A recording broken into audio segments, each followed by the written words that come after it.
When police found the delicate gold bracelet tangled in the pool filter, they didn't realize it belonged to Yasmin. Just hours before, she'd sent a message that everything was finally going to be okay. Maybe that was the real tragedy. In a city where love was a dangerous secret and trust wore 1,000 disguises, the line between devotion and disaster could vanish before dawn. If you want more jaw-dropping true crime stories, make sure to hit subscribe and never miss the darkness beneath the headlines. But let's go back to where it all began. Dubai after midnight always glowed, emerald and gold, city lights sliding across glass, hiding as much as they revealed.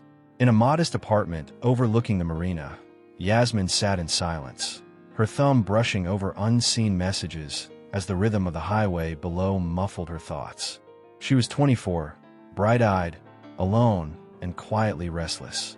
The city had promised reinvention. What she got was a newer, sharper loneliness. Kamal wasn't supposed to shatter that routine.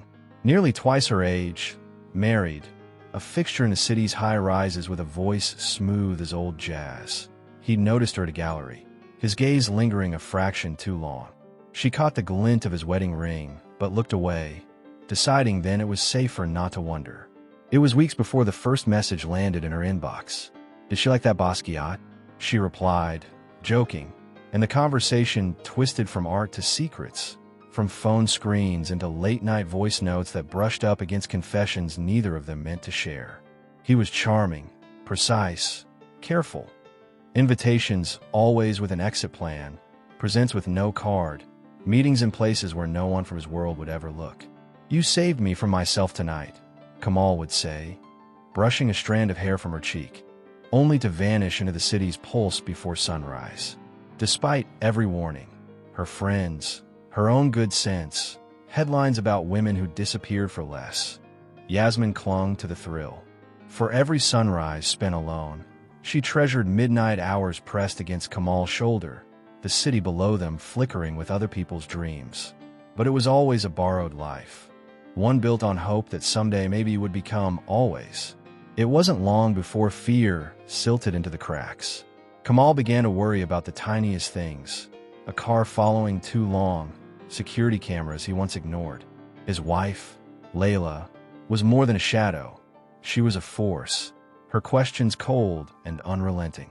Yasmin started receiving anonymous DMs, warnings, threats, little reminders of who belonged where in Dubai's tight-knit hierarchies. She tried to block them out, but the city seemed to have eyes everywhere. One night at the flat, Kamal arrived shaken. "She knows," he said, voice stripped of its usual confidence. "You have to be careful. I think we both do." There was pain in his eyes, a man, for once, without answers. Still, they chased the illusion because the alternative was emptiness. Meetings became hurried, hope unspooled against dread. Kamal grew distant, silence stretching between texts, shadows beneath his eyes darkening. But every touch, every fleeting moment together, only made Yasmin hang on tighter. Then came the party. Kamal called it dusk, voice thick with tension. "We're something bright. Be unforgettable, just for me. Afterwards, come to the penthouse. I'll explain everything." Yasmin arrived as the city began to sleep. The flat was too quiet, the only light bleeding in from the rooftop pool. Music played, old love songs spinning into static. Kamal was at the window, phone in hand, gaze fixed somewhere far beyond her reach. They argued, first quietly, then with a desperation that sucked all other sound from the room. Kamal confessed there were threats, that Layla's family was involved, that he tried to end it but failed. "We need to disappear, together," he pleaded. But Yasmin's fear was sharp now. "What about my life? My job? My family?" she whispered. Neither of them heard the door open, the silent figures moving through the dark. Only the gold bracelet, Kamal's peace offering earlier in the night, remained as proof she'd ever been there at all. One moment, voices tangled in confusion. The next, a scream broke the surface of the rooftop's stillness, echoing into a city already forgetting. Sunrise in Dubai revealed little. An overturned glass, a phone buzzing unanswered, a delicate gold bracelet pulled from the pool filter. Kamal was gone. Yasmin's friends scoured social media, desperate for signs. The city kept its secrets, The story became fragments in a police report. Love and power, truth and disappearance. A warning for anyone who believed rules didn't apply just because you loved deeply enough. In Dubai, the line between devotion and destruction proved to be heartbreakingly thin.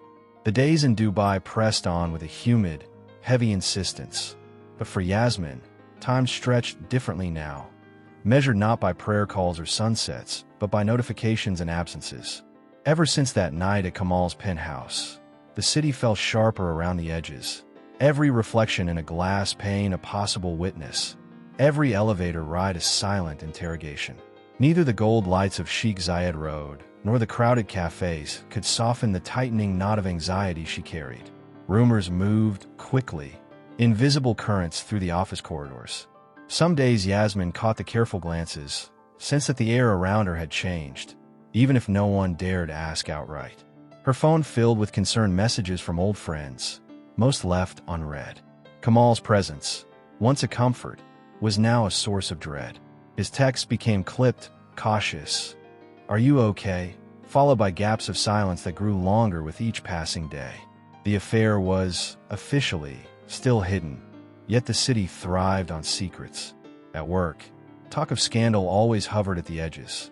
Yasmin avoided the break room, took new routes home, memorized car plates on her street.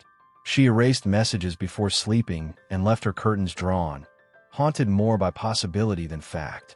Kamal unraveled in his own way. He called rarely, his voice brittle, weighed down by the pressure coming from all sides. He told Yasmin that Layla was watching him, that he no longer felt safe in his own home. "She's asking questions, about you, about me," he warned. There was talk of private investigators, of friends who had begun to side-eye every late meeting, even the smallest expense out of place. His solution was secrecy. Only meet in public, never linger, trust no one. Layla, his wife, shifted tactics as well. Her social media posts grew meticulous. New family photos, expensive dinners, staged happiness with Kamal by her side. Each image Yasmin glimpsed felt sharper than an accusation. Then came the threats, quiet but unmistakable. A single white flower taped to Yasmin's apartment door, a note slipped under her windshield wiper reading, "Some stories don't have happy endings." At first Yasmin convinced herself it was coincidence. Soon, fear became routine. She scanned every face in her building, flinched at the sound of her name. The city seemed to contract. Even sunlight looked harsher, the familiar marina less welcoming. At work, Yasmin's focus slipped. A manager called her in, voice gentle but insistent. "Is everything all right?" She shook her head, not trusting herself to explain a loneliness that had turned hostile, a love story that now felt more like a countdown. Kamal insisted they meet one last time, just before sunset in a half-empty cafe. He looked drawn, his smile uncertain. "It's not safe for you," he said. "Layla knows more than she lets on. She's spoken to people. I think you should leave Dubai, at least for now." The words landed like a verdict. Yasmin tried to protest, but the weight in Kamal's voice, his desperation, made arguing impossible. She walked home under the glare of office towers, swallowed by the realization that love, in this city, was never private for long. That night was sleepless. Her phone glowed with messages from unknown numbers, each one pulsing with implied threat. Each time she tried to imagine a way out, the choices narrowed. Her world, once wide and scattered with the possibility of escape, had become a labyrinth. By morning, Kamal was gone from her messages. Whispers at work faded into a deliberate quiet. Inside her apartment, Yasmin stood at the window, watching the city shift from night to day, and finally understood. In Dubai, forbidden love did not simply destroy reputations. It erased them, quietly and for good. Dubai's relentless pulse seemed to slow as days turned into a disorienting procession of anxious routines and mounting silence. For Yasmin, isolation became a way of survival. She moved through the city like a ghost, always watching, never watched. The world she'd built on whispers and hope was collapsing, each promise with Kamal replaced by a new threat, a new reason to look over her shoulder. The city's rumor mill spun faster. Neighbors no longer smiled in the hallway. Workmates looked away, pretending not to notice her sudden absences or the sunken shadows beneath her eyes. Yasmin's phone rarely rang now, and when it did, it was only Kamal, his voice a monotone, strained by exhaustion and fear. "I think she knows everything," he admitted during one late-night call, his breathing ragged. "I saw her going through my messages. She asked about you, about the hotel. I denied everything, but it's getting worse." Layla's moves were methodical, her presence unavoidable. Yasmin noticed the occasional black car idling at the end of her street, the same unfamiliar faces appearing at the local market. The doorman's sudden, careful politeness as he handed over a bouquet Yasmin hadn't ordered. No card, just white lilies, funeral flowers in her grandmother's old country. There was no way to know if it was a warning or a psychological game, but the message was just as clear. She was being watched, and someone wanted her afraid. Kamal withdrew further. He confessed to mistakes with money, unapproved transfers that had left him exposed. He had canceled a lucrative project at Layla's request and convinced Yasmin to delete every trace of their chats, erasing their digital history as if it had never existed. "I need to protect my family," he muttered, "but I also can't lose you." Every conversation sounded more like a goodbye. One evening, after 3 days of total silence, Yasmin woke to frantic knocking. It was Mina, her old roommate, breathless. "The police came to the office this morning. They asked if you knew a Kamal, about missing documents, about a fight at his place last week." Mina's eyes were wide with concern. "Is it true what people are saying? That someone got hurt?" Shock rippled through Yasmin. She assured Mina she'd explain later, but her hands shook as she made coffee she couldn't drink. Kamal wasn't answering his phone. She checked group chats and news sites, scrolling past a new headline. "Prominent Dubai businessman under investigation after domestic disturbance." Her heart stuttered. There was no mention of names, no evidence she existed in the story, but for the first time, Yasmin understood that her life was no longer private property. It could be headline fodder at any moment. Sleep remained a stranger. She jumped at every buzz of her phone, every knock on the door, certain it was another piece of her hidden life rushing into the open. At work, she overheard whispers. "Police, trouble at home. Did you see the bruises?" The city's appetite for gossip was insatiable. The truth barely mattered. In a final, trembling burst of courage, Yasmin called Kamal from a friend's phone. When he finally answered, his voice was weak, almost defeated. "It's over. She's threatened to ruin me. There's talk of lawyers, of criminal charges. My career, my children. Yasmin, I'm sorry." He sobbed quietly, then asked if they could meet one last time. Yasmin agreed, though her heart pounded with dread as she slipped through side streets to avoid being noticed. They met in the half-light of a parking garage beneath Kamal's office, somewhere invisible, somewhere safe for goodbyes. He looked hollow, unshaven, clothing disheveled. "We can't keep this up," he whispered. "It's not just about love anymore. It's about survival." They held each other in the fluorescent gloom, reconciled to the fact that their love, once daring and intoxicating, had become an explosive secret with the power to ruin lives, if it hadn't already. Neither wanted to say it, but both knew, after that night, nothing would ever be the same.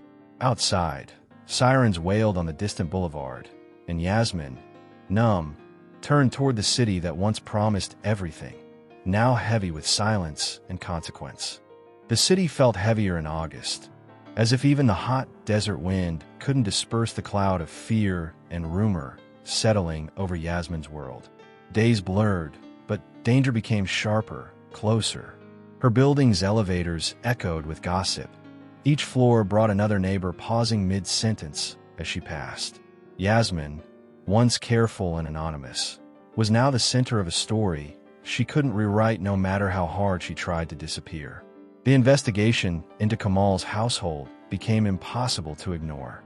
White SUVs began appearing on her street, police officers standing just out of sight, talking quietly into radios or peering up at her windows. She drew her curtains early, unplugged her phone at night, and ignored Mina's nervous knocks. Even her mother's voice on WhatsApp messages, sometimes delighted, mostly anxious, only raised her guilt. She wanted to tell her everything. The fear, the love, the way one choice could warp an entire future. But she couldn't. The silence grew thick. One afternoon, Two plainclothes detectives visited her office. The meeting was disguised as a routine HR check, but Yasmin felt the questions in her skin. "Do you know Kamal Al-Khatib?" one officer asked, his tone almost too polite. "When did you last see him?" Her answers, choreographed and rehearsed, felt thin as rice paper. "We were friends. I haven't seen him in a while." "No, I haven't heard anything." She felt her pulse in her throat as they left, smiles as tight as the collars of their shirts. That evening, Mina found her pacing in the kitchen, staring at a mug of untouched tea. "The news is everywhere now," Mina whispered. "They think Kamal's wife set a trap, that she caught you both together." She handed Yasmin her phone, screen glowing with headlines. "Prominent Dubai businessman under police protection after domestic disturbance." Comments piled below, half speculation, half venom. Her name didn't appear, but the implication thickened the air with fear. Yasmin's hands trembled as she scrolled. She saw faces from their social circle in grainy photos, recognized Kamal's car outside a police station. Kamal's silence was absolute. The phone stayed mute for days. Yasmin's nightmares grew vivid, chased down corridors of shining marble, glimpses of white flowers floating in swimming pools, Layla's dark, assessing eyes meeting hers in every reflection. Yasmin felt the story closing around her, doors locking one by one. She kept a backpack by her bed, passport, and a little cash tucked between t-shirts, not sure if she was preparing to run for her life or simply for peace. City life continued outside, a surreal contrast. Dinners were held in luxury hotels. Expats talked politics and fashion, never looking long at the scandal that had pierced their insulated world. But Yasmin noticed the details. A neighbor suddenly moving out, her favorite barista leaving without goodbye, police parked near the building lobby, and silent men with sunglasses reading newspapers too late into the night. It seemed everyone was watching, waiting for her to falter. One night, unable to sleep, Yasmin wandered the rooftop garden of her building, drawn by the hush of distant traffic. From above, the city seemed almost peaceful, just lights and symmetry, no secrets. She sat, knees up her chest, listening to Dubai breathe. Her phone buzzed at 2:37 a.m. A single message from Kamal. "I'm sorry. I tried to fix it. It's out of my hands." That morning, police came back. This time, Yasmin was escorted to headquarters. The process was slow, clinical, a machine built to intimidate. She sat in a narrow room, hands folded, eyes on the scratched plastic clock above the door. "What were you doing at Mr. Al-Khatib's apartment the night of the disturbance? Did anyone threaten you or him that day?" The questions circled, tightening, until she felt as if the room itself would shrink and swallow her whole. She lied, at first, then recanted, admitted to knowing Kamal, to meeting him alone, to being present in the apartment that night. They asked her about the bracelet found in the pool filter, about the glass and blood, details only someone inside the story could know. Yasmin felt her strength draining away, truth and self-preservation neck and neck in her mind. "I was scared. I was trying to leave. I don't know who hurt him. I just wanted it to stop." The official report would later call her a person of interest. Her name was never released to the press, but after the second day in custody, everyone who mattered in her world already knew. Yasmin was released but instructed not to leave the city. She returned home to find Mina gone and her apartment stripped of comfort. Half her clothes, her laptop, little notes from her family all boxed and ready as if someone else expected her next move more than she did. At the end of the month, the police released a statement. Kamal was missing. Layla, once seen as a victim, was quietly interviewed and soon after withdrew from the public eye. The building's doorman, who'd seen too much, was transferred. Mina left a final voicemail. "You weren't wrong, Yas. Just unlucky. Be safe, please." Yasmin sat at her window night after night, the city twinkling beyond glass, reliving every mistake and memory. She realized, with silent horror, that scandals in Dubai never truly ended. They simply went quiet, blending into the noise and luxury, leaving behind those unwilling or unable to forget. And in that silence, Yasmin waited for a future that felt like another version of exile. Free, maybe, but never again invisible. For days, Yasmin's world moved between interrogation rooms and empty apartments. Her life pared down to a series of mechanical routines and sleepless nights.